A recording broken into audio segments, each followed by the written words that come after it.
Hi all, അസ്സലാമു അലൈക്കും, welcome back. ഇന്ന് ഞാൻ രാവിലത്തെ കുറച്ച് വിശേഷങ്ങളാണ് ഷെയർ ചെയ്യുന്നത്. ഇന്ന് നല്ല തിരക്കുള്ളൊരു ദിവസമാണ്. കുട്ടികൾക്ക് സ്കൂളും മദ്രസും എല്ലാം ഉള്ളതാണ്.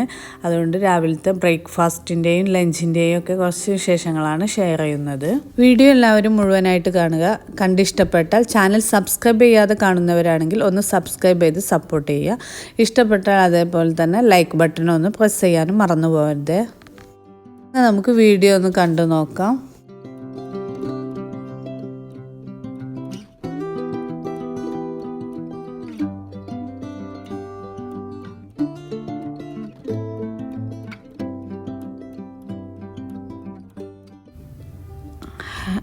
രാവിലെ ഞാൻ നീച്ച് വന്നേക്കിന് കിച്ചണിൽ കയറിയാൽ ആദ്യം ഒരു കാൽ ചായയൊക്കെ കുടിച്ചതിന് ശേഷം പിന്നെ ചെയ്യണ ഫസ്റ്റത്തെ പണിയാണ് ചോറിന് വെള്ളം വെക്കുക.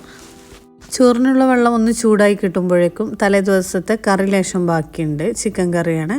അപ്പം ഇന്ന് അതൊന്ന് ചൂടാക്കി എടുക്കട്ടെ. പിന്നെ ഇന്ന് വേറെ രാവിലെ കറിയൊന്നും ഉണ്ടാക്കുന്നില്ല.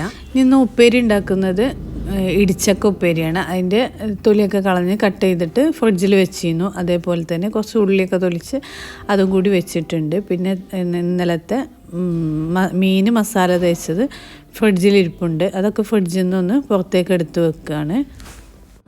അപ്പോഴേക്കും ഇത് ചോറിന് വെച്ച് വെള്ളം ചൂടായി കിട്ടിയിട്ടുണ്ട്. ഇനി അതിലേക്ക് അരി ഒന്ന് കഴുകിയിടുകയാണ്. കഴുകി കഴിഞ്ഞാൽ ഞാൻ ഈ ചൂടുവെള്ളം കൊണ്ട് ഒന്നും കൂടെ അരി ഒന്ന് കഴുകി കൊടുക്കും. എന്നിട്ടാണ് അരി ഇട്ട് കൊടുക്കുക. അങ്ങനെ അരിയൊക്കെ ഇട്ട് അടച്ചു വെച്ച് കൊടുത്തിട്ടുണ്ട്. നേരത്തെ ചൂടാക്കാൻ വെച്ച ചിക്കൻ കറിയും തിളച്ച് കിട്ടിയിട്ടുണ്ട്. അപ്പോൾ അതും ഗ്യാസ് ഓഫാക്കി കൊടുത്തിട്ടുണ്ട്. ഇനി ഉപ്പേരി റെഡിയാക്കുകയാണ്. ആദ്യം കൈപ്പക്ക ഉപ്പേരിയാണ് വെക്കുന്നത്. കൈപ്പക്ക 2 പച്ചമുളക് കീറിട്ടിട്ട് കുക്കറിൽ ഉപ്പിട്ടിട്ട് വേവിച്ചെടുക്കുകയാണ്. ഒരൊറ്റ വിസിലടിക്കുമ്പോഴേക്കും കൈപ്പക്ക വെന്ത് കിട്ടും. ചോറും കൈപ്പക്ക ഉപ്പേരിയൊക്കെ റെഡിയായി വരുമ്പോഴേക്കും ഇനി ബ്രേക്ക്ഫാസ്റ്റിനുള്ള ദോശയാണ് ഇന്ന് ഉണ്ടാക്കുന്നത്. ദോശ ഒന്ന് പാക്കറ്റ് വാങ്ങിയതാണ് മാവ്. അതൊന്ന് റെഡിയാക്കിയെടുക്കാം. ദോശ പാക്കറ്റ് വാങ്ങിയാൽ എങ്ങനെയാണ് മിക്സ് ചെയ്യാമെന്ന് എല്ലാവർക്കും അറിയുണ്ടാവും. എന്നാലും ഞാൻ ചെയ്യുന്ന രീതി ഒന്ന് പറയാം. ഇത് പാക്കറ്റ് ഒരു ബൗളിലേക്ക് ഒഴിച്ച് കൊടുത്താൽ ഒരു ഇത്തിരി വെള്ളം കൂടി ഞാൻ എന്ത് ചെയ്യും, ഈ പാക്കറ്റിലൊന്ന് ഒഴിച്ചിട്ട് മാവിലേക്ക് ഒഴിച്ച് കൊടുക്കും. എന്നിട്ട് പിന്നെ ആവശ്യത്തിനുള്ള ഉപ്പും കൂടി ഇട്ട് കൊടുത്തിട്ട് നന്നായിട്ടൊന്ന് മിക്സ് ചെയ്തെടുക്കും. പിന്നെ നമുക്ക് ദോശ ചുട്ടെടുക്കാവുന്നതാണ്. ഇന്ന് ഞാൻ ദോശ ചുട്ടെടുക്കുന്നത് ഇരുമ്പിൻ്റെ ദോശക്കല്ലിലാണ്.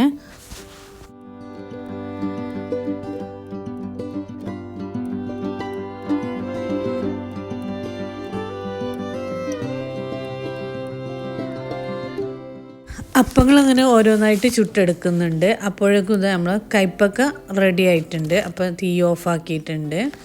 ഇനി കൈപ്പക്ക ഒന്ന് തൂമിച്ചെടുക്കുകയാണ്. അതിന് ഞാനൊരു മൺചട്ടിയിലാണ് തൂമിച്ചെടുക്കുന്നത്. ഉള്ളിയൊക്കെ ഇന്നലെ തന്നെ കട്ട് ചെയ്ത് ഫ്രിഡ്ജിൽ വെച്ചത് ഉണ്ട്. അപ്പോൾ വേഗം പെട്ടെന്ന് ചെയ്തെടുക്കാൻ വേണ്ടിയിട്ടാണ്. കൈപ്പക്ക ഉപ്പേരി റെഡി ആയിട്ടുണ്ട്. ഇനി ഇടിച്ചക്ക ഉപ്പേരിയും കൂടി റെഡിയാക്കി എടുക്കുകയാണ്.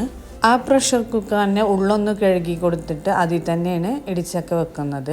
ഇടിച്ചക്ക ഞാൻ വലിയ കഷ്ണങ്ങളാക്കിയിട്ട് അങ്ങനെ തന്നെ കുക്കറിലേക്ക് ഇട്ട് കൊടുക്കുകയാണ്.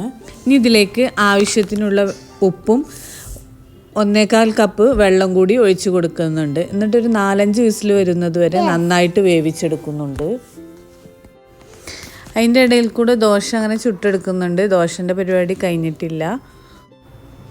അപ്പോഴേക്കും ഇതാ കുട്ടികളൊക്കെ മദ്രസ വിട്ട് വന്നിട്ടുണ്ട്. 8 മണിക്ക് മദ്രസ വിടും. അങ്ങനെ അവർക്കുള്ള ചായ കൊടുക്കുകയാണ്. ഓരോരുത്തരായിട്ട് ചായ കുടിക്കുന്നുണ്ട്. ഇതോടുകൂടി ദോശൻ്റെ പരിപാടി കഴിഞ്ഞിട്ടുണ്ട്. അപ്പോഴേക്കും ഇതാ ഇടിച്ചക്ക വെന്തിട്ടുണ്ട്. പിന്നെ അതേപോലെ ഇനി ചായ ഒന്ന് ഉണ്ടാക്കിയെടുക്കുകയാണ്. പാലൊഴിച്ചിട്ടാണ് ചായ ഉണ്ടാക്കിയെടുക്കുന്നത്. പാലൊഴിച്ച ചായ ഒരു ദിവസം ഒരു ഗ്ലാസ്സെങ്കിലും കുടിക്കണം, എന്നാലേ എനിക്കൊരു സുഖം ഉണ്ടാവുള്ളൂ. പാൽപ്പൊടി ഞാൻ അങ്ങനെ ഉപയോഗിക്കലില്ല, പാൽ തന്നെയാണ് ഉപയോഗിക്കൽ. പാലൊന്ന് തിളച്ച് വരുമ്പോഴേക്കും ഇടിച്ചക്ക ഒന്ന് തൂമിച്ചെടുക്കുന്നുണ്ട്. ആദ്യം അത് വലിയ കഷ്ണങ്ങളാക്കിയിട്ടാണല്ലോ ഞാൻ അത് വേവിച്ചെടുത്തിട്ടുള്ളത്. അതൊന്ന് ആദ്യം ഒന്ന് കുത്തി ഉടച്ചെടുക്കുകയാണ്. തൂമിച്ചെടുക്കാൻ വേണ്ടിയിട്ട് പാനിലേക്ക് വെളിച്ചെണ്ണ ഒഴിച്ച് കൊടുത്തിട്ടുണ്ട്.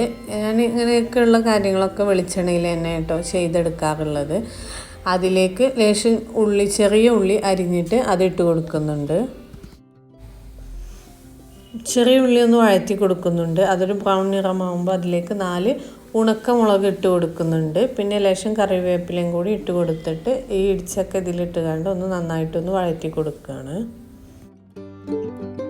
നേരത്തെ കുക്കറിൽ വെച്ച് ഉടച്ച് എടുത്തതാണ്. പിന്നെ ചെറിയ കഷ്ണങ്ങളൊക്കെ ഉടയാത്തുണ്ടായിരുന്നു, അതൊന്നും കൂടി ഉടച്ചെടുത്ത് കൊടുത്തിട്ടുണ്ട്. അങ്ങനെ ഇടിച്ചക്ക ഉപ്പേരി റെഡി ആയിട്ടുണ്ട്. അപ്പോഴേക്കും ഇതാ പാല് തിളച്ച് വന്നിട്ടുണ്ട്. ഇനി പാലൊന്ന് ചായ കൂട്ടി കൊടുക്കട്ടെ. രാവിലത്തെ കാൽച്ചായ എല്ലാവരും കുടിക്കും. അത് കഴിഞ്ഞിട്ട് പിന്നെ ബ്രേക്ക്ഫാസ്റ്റിനുള്ള ഒപ്പമുള്ള ചായ എല്ലാവരും അങ്ങനെ കുടിക്കാറില്ല. എനിക്ക് നിർബന്ധമാണ്. അതേപോലെ കുട്ടികളൊക്കെ മുഴുവൻ അപ്പോഴൊന്നും ഓൽക്ക് വേണ്ട, വെള്ളം മതി എന്ന് പറഞ്ഞിട്ട് അങ്ങനെ വെള്ളം കുടിക്കലാണ്. അതുകൊണ്ടാണ് ലേശം ചായ കൂട്ടിയിട്ടുള്ളത്. പിന്നെ അതിലേക്ക് പഞ്ചസാര ഇട്ട് കൊടുത്തിട്ടുണ്ട്. പഞ്ചസാര എപ്പോഴും ചായയിൽ ലൈറ്റായിട്ട് ഇടാറുള്ളൂ. അങ്ങനെ തന്നെയാണ് ഞങ്ങൾ എല്ലാവരും കുടിക്കാറുള്ളത്. അങ്ങനെ പഞ്ചസാര ഇട്ട് കൊടുത്തിട്ടുണ്ട്. ഇനി ചോറൊന്ന് ഊറ്റിയെടുക്കാനും കൂടി ഉണ്ട്, അത് ഞാൻ ഊറ്റിയെടുക്കട്ടെ. പിന്നെ മീനൊന്ന് ഫ്രൈ ചെയ്യാനും കൂടി ഉണ്ട്, അത് ഞാനിപ്പോൾ ഫ്രൈ ചെയ്യാറില്ല. ഞാൻ ഭക്ഷണം ഉച്ചയ്ക്ക് ഫുഡ് കഴിക്കുമ്പോൾ അതിൻ്റെ ഒപ്പം ഫ്രൈ ചെയ്തെടുക്കാൻ വേണ്ടിയിട്ടാണ്.